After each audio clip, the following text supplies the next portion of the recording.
So today we're dealing with some of Jesus' quite kind of shocking and paradoxical statements. And he calls the crowd and said, if anyone wants to be my followers, let them deny themselves and take up their cross and follow me. For those who want to save their life will lose it, and those who lose their life for my sake and for the sake of the gospel will save it. And I want to look at this in two ways. One way is just personal, and the other is political. And I think that's where they combine to make it such a tough statement. The first in the personal is, how do you find happiness?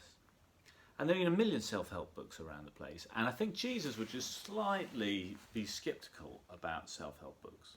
Because what his message is you find happiness by serving other people.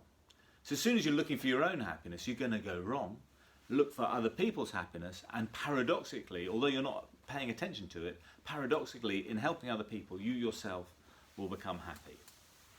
And I think we do recognise this as a truth intuitively, and a lot of people discover it by being parents, and suddenly their priority is not them anymore, their priority is their children, and on the one hand they find that tough because they don't spend the time on themselves that they used to, but paradoxically they find it unbelievably rewarding. And it's not like parents have got the monopoly on this, though. Child-free couples suddenly have projects and they're incredibly, helping other people, or people who are celibate or single, are focused on other people in different ways. And in that way, when they're focusing on other people, paradoxically they become happier themselves.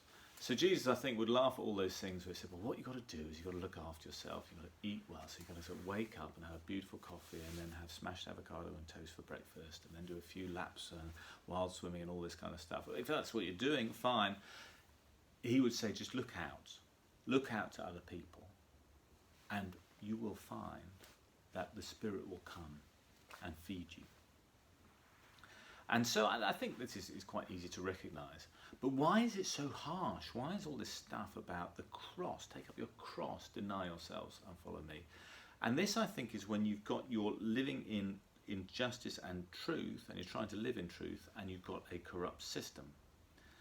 And it is a really shocking thing if he said, take up your cross.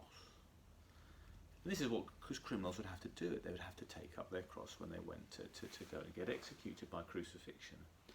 If it were a modern equivalent, it would be something like going to America and saying, if you want to follow me, you've got to bring your own electric chair and prepare to get the charger ready.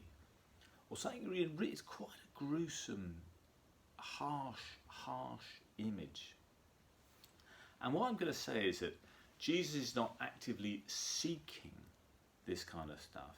He is recognizing that he lives in a world where this kind of stuff happens. And I think from kind of Britain or Surbiton, this is unlikely to be required of us.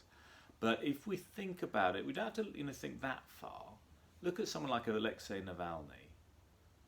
What does his life hold for him? So this is Alexei Navalny, and I don't know very little about him beyond the fact that he's an extraordinarily brave man. And Putin has tried to assassinate him once, or at least once. And then he goes back into the country and he is arrested again, and who knows what's going to happen to him. But when he goes back in, and I think he's authentically looking for political change and a fairer Russia, he doesn't go back in thinking it's going to be a bed of roses. He knows that confronting the system that he's confronting is going to be very, very tough. And there's going to be some horrendous things along the way. It's just realistic to expect that. It's not good, but it's realistic. And Jesus is facing the Roman Empire, and they are in cahoots with the Jewish temple authorities, and they're not going to accept someone trying to challenge their authority. And he knows that.